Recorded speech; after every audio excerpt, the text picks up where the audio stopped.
Feels like it's gonna rain again.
Who is it? Yes, hello. I'm Dr. Reed from the Santa Margarita Institute. I'm sorry, but Mr. Felton is no longer a patient. I know. This is why I'm here. Hello? Anyone?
Hello?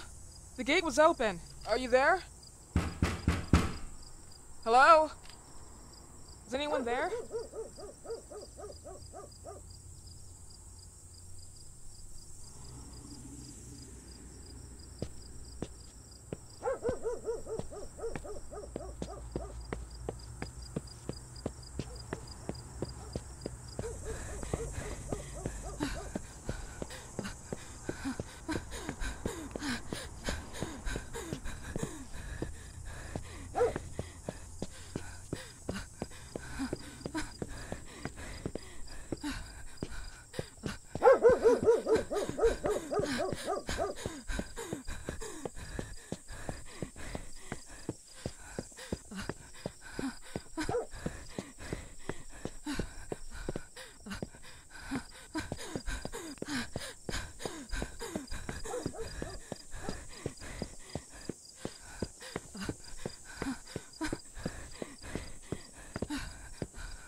Good evening. Miss Reed, you already told me at the intercom, and as I already told you, Mr. Felton is no longer a patient at the Psychiatric Institute. I came here voluntarily, outside the Institute. So what do you want? I am personally re-examining your case. Causes, reagents. I strongly believe there are alternative ways and probably other experiments that are worth a try. I am fighting with the Institute to recognize there are other adequate remedies for your husband's pathology. Oh, no, please. I'm just assisting him. I'm his nurse. I didn't know. It's okay. I suppose you want to talk to him. Thank you. I apologize for the darkness, but Mr. Felton's sight has been damaged and immensely compromised because of the disease. Anyway, I am Gloria. Oh, and please, refrain from smoking inside. Mr. Felton hates the smell of smoke. Sorry.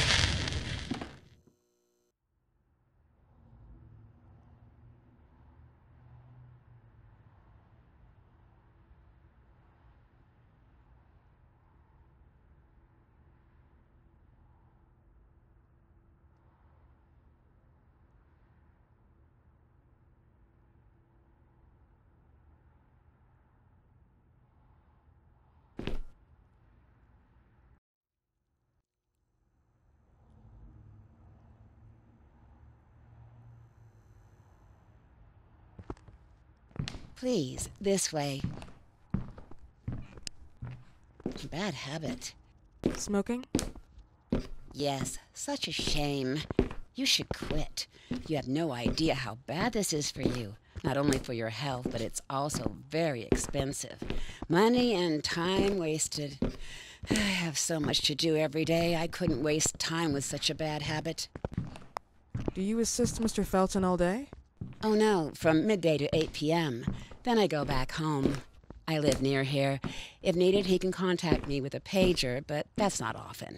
His wife takes care of him when I'm off. What can you tell me about her? I met her just a couple of times. She's usually out or locked in her bedroom when I'm here. Let's say they don't seem to get along. I didn't know. But, you know, when she's home, she listens to the same music, the same song, over and over.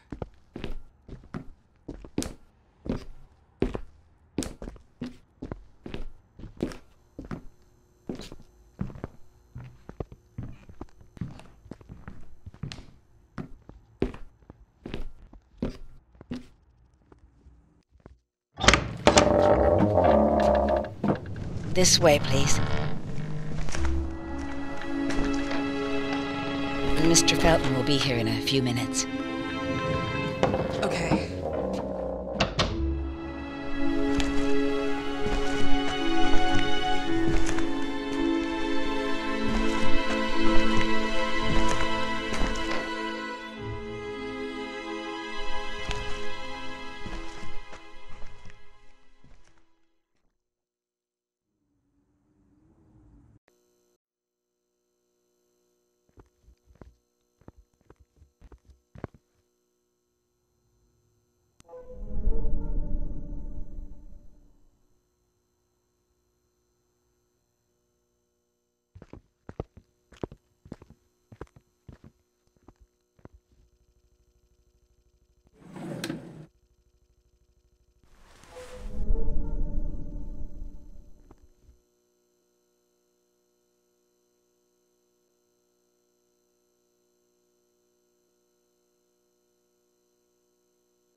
Do you believe in God, miss? Well, it would be too easy, wouldn't it? I believe in people's willpower. Everything else is not God, but an aptitude or mankind's cruelty. This is the kind of fairy tale I prefer at my age. When you're worn out from an incurable disease, you start having some doubts. Why is there so much life in such small but lethal creatures? An arbiter, that's all we need. For what? It's wrong and crazy. It's human nature. That same nature in which we are equals to those ants eating each other. But, pardon me, I forgot my manners. Please, sit down. Dr. Reed, I suppose? Sorry, Mr. Felton. Pleased to meet you. So you already met Gloria? Yes, she let me in. She's a great reference, extremely hardworking, but back to us. I don't recall seeing beautiful doctors like you at the Institute, Dr. Reed. I am flattered, Mr. Felton. I arrived at the Institute just a few months after you left. And you left because? Inadequacy of the sanitary treatments within the structure. That's right. And in a few words? In a few words, they didn't know how to treat my case, and they left me there to die. But it seems that other issues took over. I once or twice refused to go through exams. Mr. Felton, is there anything I can do for you? Oh, Gloria. Yes, see if Dr. Reed needs anything. Oh, no. May I offer you a cup of tea or coffee?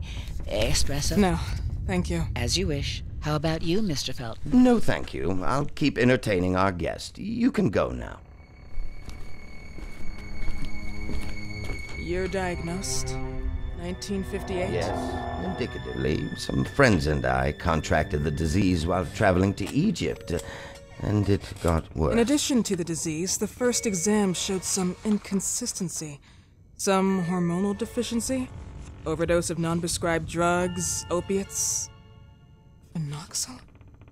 Wasn't it recalled in the mid-60s? Doctor, don't you think that nowadays there are ways to obtain drugs without any prescription? I believe so. According to your file, you still receive your disability pension. Even better, it seems that the beneficiary is your wife, Ariana Gallo. Exactly. She's the one who takes care of me when Gloria is off. How about your daughter? My daughter? Celeste has never come back home. Disappeared. She was adopted, am I right? The investigators confirmed that she intentionally left. They never suspected a kidnapping since there was no ransom request. How about Weeman? Wasn't he a suspect? A flash in the pan, an idiot who brought confusion by sending warnings and threats. And her birth parents? Dr. Reed, young girls often decide to just go. And this is what my daughter decided to do. Jennifer. What did you say? At times, you'd call her Jennifer. No, my Mr. daughter... Felton, what has really happened to your daughter? I just told you. How about the off-the-record version? I am not sure where you're trying to go with this, but I won't tolerate... I don't have the strength for this now. I know you've been trying to forget her, but this picture might help you to. What is this? Where did you get this picture? Isn't she your daughter? Celeste, or has you called her? Jennifer? I asked you a question. Back of the picture says Jennifer. There is no Jennifer! You thought I was stupid, didn't you, Mr. Felton? Do you really think I'd come here without knowing what I'm talking about? Who are you, and why did you come here? Did you come to my home to threaten me with your condescending Threatening tone? you? So maybe I should ask your wife then. She's not home. Seems like she is. Mr. Felton, I just talked to the director of the Institute on the phone. They have never heard of Dr. Reed. She is not what she claims to be. Well, Miss Reed, if that is your real name, your time here has ended. Please, leave my property. Miss Gloria will escort you out. Please follow me. Mr. Felton, please, tell me what you did to your daughter! Good evening. Follow me.